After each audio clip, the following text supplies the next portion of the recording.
जब उम्मीद लगाई ही रब से है, फिर लोगों से क्या शिकायत करनी। रब ही देता है और रब ने ही देना है।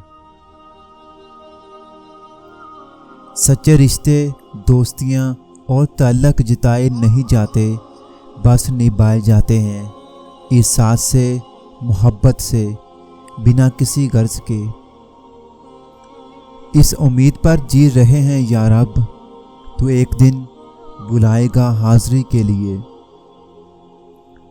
बस ये सोचकर दुआ करते रहो कि रब को तुम्हारा मांगना बहुत पसंद है।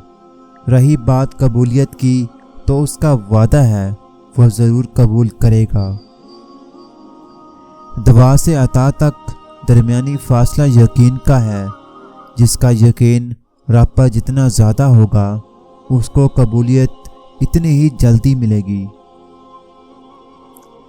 अगर आपकी ज़िंदगी में कोई ऐसा इंसान है जो आपको सलाम पर अमल करने की तरकीब देता है, तो उसको अपनी खुशकिस्मती समझो, क्योंकि अल्लाह ताला चाहता है कि आप उसकी इबादत करो और अल्लाह ताला ये पैगाम किसी इंसान के ज़रिए आप तक पहुंचाता है।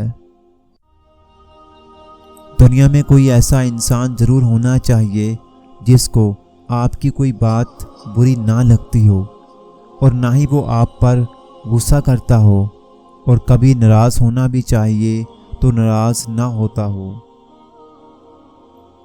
दुख तो सबकी ज़िंदगी में होते हैं, खुश बस वो रहते हैं जिनके पास ये एहसास हो कि रब है ना, संभाल लेगा। बाबा के कंधे पर सर रखना हर किसी को नसीब नहीं होता।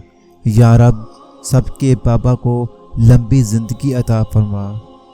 सजदे में तुम्हारा सर ऐसे ही नहीं चला जाता, रब की तरफ से ख़ास कबूलियत होती है।